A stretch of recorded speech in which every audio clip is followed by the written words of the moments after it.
Let me ask you something. How many times have you told yourself, tomorrow I'll finally put myself out there? You imagine texting first. You imagine actually saying yes to that date. You imagine updating your profile, maybe even having a real conversation without overthinking every word. But then tomorrow comes, and you scroll instead. You close the app. You tell yourself you're just tired, or busy, or not in the mood tonight. If this sounds familiar, you're not broken, and you're not alone. Almost everyone trying to date seriously hits this exact wall. But here's the good news. Once you understand what's actually driving this pattern, you can build a routine that works with your brain instead of against it. So in this video, I'm going to walk you through the perfect daily routine for attracting the right partner. Not some extreme text 50 matches a day grind that burns you out, but a realistic rhythm that actually fits into real life. Stick around, because I'll also break down the psychology behind why this works, so you're not just following steps blindly. Let's get into it. Think about a garden for a second. You don't get flowers by planting seeds once and ignoring it, but you also don't get flowers by drowning it in water every hour either. It needs a rhythm, consistent, moderate attention over time. Your dating life works the same way. Most people fail here for one of two opposite reasons. Either they go all in for a week, matching, messaging, obsessing, then burn out and disappear for a month. Or they barely engage at all, downloading the app and never opening it again. Both patterns feel like effort, but neither one builds the thing you actually want: real, sustained connection. That's why a daily routine matters. Not because dating is a checklist, it isn't, but because your mindset, your energy, and your consistency compound over time, the same way any skill does. Discipline beats motivation here too. You won't always feel like putting yourself out there, but if your day is structured right, the routine carries you through the days motivation doesn't show up. Let's start with your morning, because how you begin your day quietly sets your dating energy for everything after it. Here's the mistake most people make first thing.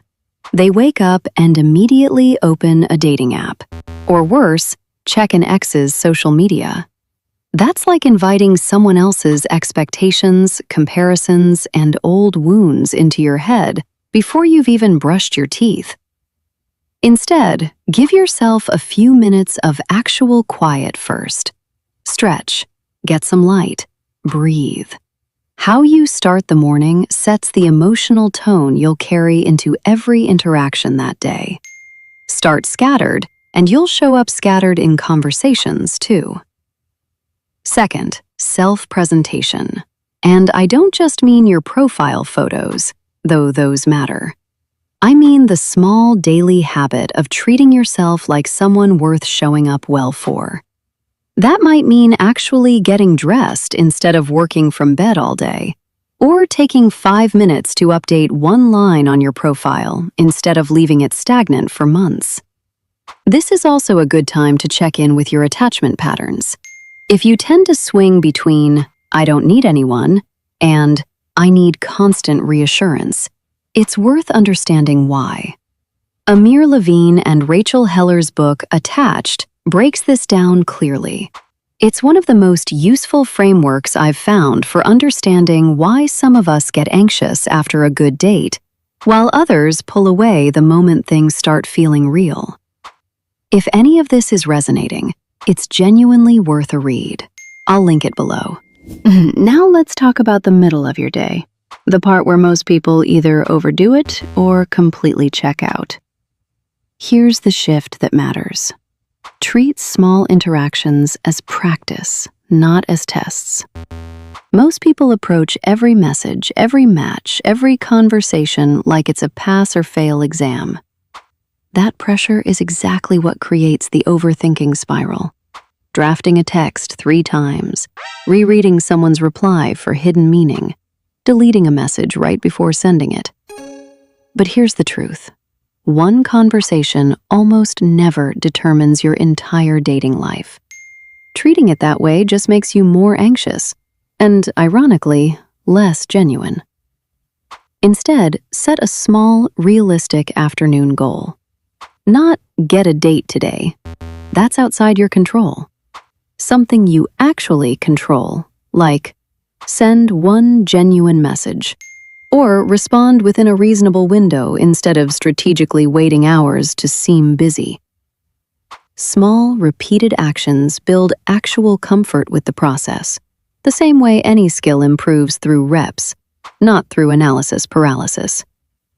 If you notice yourself avoiding this step entirely, leaving messages unread for days, or never opening the app despite installing it, that's not laziness.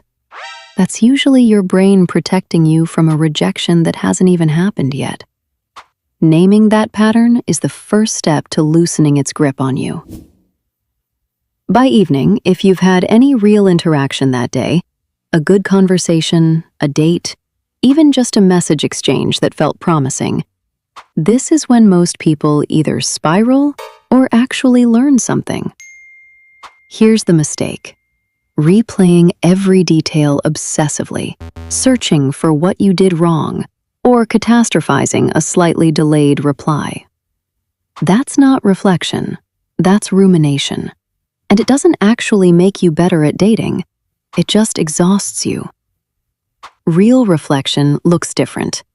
Spend 2 or 3 minutes genuinely asking yourself, what felt good about that interaction? What felt off, and why? Was I actually present, or was I performing a version of myself I thought they'd like better?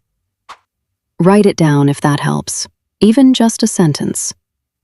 If the date genuinely went well and you notice yourself already pulling back, taking longer to text back than you normally would, mentally listing reasons it won't work out, feeling an urge to create distance, pay close attention to that moment.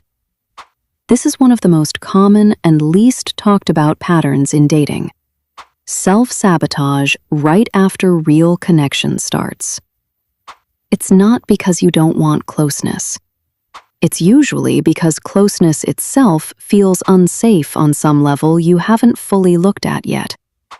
Just noticing it, without judging yourself for it, is the first real step toward changing it. Now, the part almost nobody wants to hear. Put the apps away before bed. Here's why this matters more than it sounds like it should.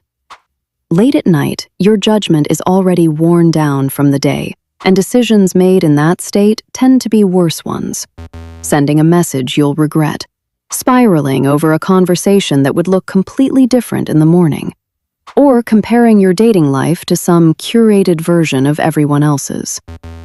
Instead, do what actually resets you. Write down, briefly, one small thing for tomorrow. Not fix my dating life, which is too vague to act on, but something specific, like respond to that one message or update my profile photo. Your brain holds on to unfinished things. Writing it down tells your mind it doesn't need to keep circling it while you're trying to sleep. Never sacrifice actual rest chasing one more match or one more conversation. Burnout is one of the fastest ways this whole process falls apart. Here's something most people miss entirely. This routine is useless if the mindset underneath it stays the same. Stop comparing your dating timeline to everyone else's. Someone else's relationship, their engagement post, their "we met on our third date" story. None of that tells you anything about your own pace, and comparing rarely helps. Consistency beats intensity here, the same way it does anywhere else. It's better to show up in small, honest ways every day for a month than to have one intense week of effort followed by 2 months of complete avoidance. And don't treat a bad date or a stretch of silence or one message that didn't land well as proof that something's wrong with you.